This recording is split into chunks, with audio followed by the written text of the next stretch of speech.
ரேவதிக்கு மகேஷுடன் நிச்சயம் நடந்து கொண்டிருக்க சாமுண்டீஸ்வரி தனது நெருங்கிய தோழியான டாக்டர் மல்லிகாவுக்கு ஃபோன் செய்து, என் பொண்ணுக்கு நிச்சயதார்த்தம்னு சொன்னேன். கெஸ்ட் எல்லாரும் வந்துட்டாங்க. நீ மட்டும் இன்னும் வராம என்ன பண்ணிட்டு இருக்க என்று கேட்க, டாக்டர் மல்லிகா அங்கேதான் வந்து கொண்டிருக்கிறேன் என்று தனது குழந்தையுடன் மண்டபத்திற்குள் நுழைகிறாள். அந்த டாக்டரை பார்த்த மாயா அதிர்ச்சி அடைகிறாள். இந்த மல்லிகா டாக்டர் தான் மாயாவிற்கு அபார்ஷன் பண்ண டாக்டர் என்பது தெரிய வருகிறது.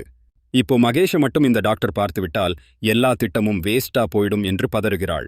இதைத் தொடர்ந்து மகேஷை அழைத்து வர சொல்ல அவன் வரமாட்டேன் என்று அடம்பிடிக்க கார்த்திக் வலுக்கட்டாயமாக அழைத்து வருகிறான். டாக்டர் மகேஷை பார்த்து விடுவாரா என்ற பில்டப் காட்சிகள் நகர்கிறது. விட்டால் மாட்டிக்கொள்வோம் என்ற பயத்தில் இருக்கும் மாயா டாக்டரின் குழந்தையின் கையை எடுத்து பேனுக்குள் விட குழந்தைக்கு காயம் ஏற்பட்டு ரத்தம் கொட்ட மல்லிகா குழந்தையை எடுத்துக்கொண்டு ஹாஸ்பிடல் கிளம்புகிறார். இதைத் தொடர்ந்து இன்றைக்கு என்ன நடக்கப் போகிறது என்று பார்க்கலாம்.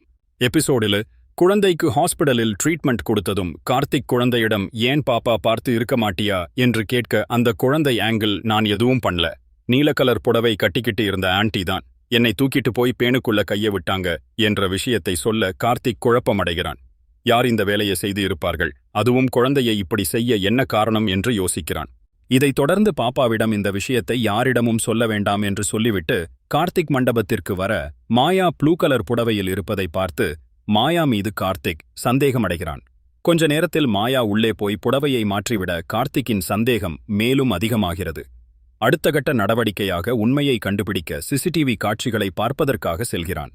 இந்த விஷயத்தை தெரிந்து கொண்ட மாயா மெயினை ஆஃப் செய்து கார்த்திக்கை திசை திருப்பி உள்ளே சென்று ஆதாரங்களை தீயிட்டு அழித்து விடுகிறாள். பிறகு கார்த்திக் உள்ளே வந்து பார்க்கையில் எல்லாம் எரிந்து கிடக்க மேலும் கார்த்திக் அதிர்ச்சி அடைகிறான்.